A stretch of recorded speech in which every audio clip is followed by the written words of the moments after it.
ಒಂದು ಬೆಚ್ಚನೆ ಗೂಡಿರಲು ವೆಚ್ಚಕ್ಕೆಷ್ಟು ಹುನ್ನಿರಲು.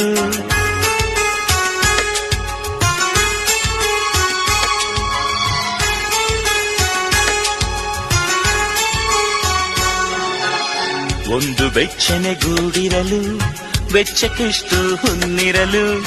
ಇಚ್ಛೆ ಅರಿವ ಸತಿಯಿರಲು ನೆಚ್ಚಿದ ಕಲೆ ಒಲಿದಿರಲು. ಸ್ವರ್ಗಲೋಕದ ಚಿಂತೆಯ ಕೇಳಯ್ಯ, ಪ್ರೇಮಲೋಕವೊಂದೇನೆ ಸಾಕೇಳಯ್ಯ. ಒಂದು ಬೆಚ್ಚನೆ ಗೂಡಿರಲು ವೆಚ್ಚಕ್ಕೆಷ್ಟು ಹುನ್ನಿರಲು.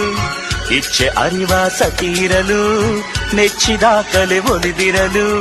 ಸ್ವರ್ಗಲೋಕದ ಚಿಂತೆಯ ಕೇಳಯ್ಯ, ಪ್ರೇಮಲೋಕವೊಂದೇನೆ ಸಾಕೇಳಯ್ಯ. ಸುಂದರ ಈ ಪ್ರೀತಿ ನೀವಿರಲು, ಸುಂದರ ಈ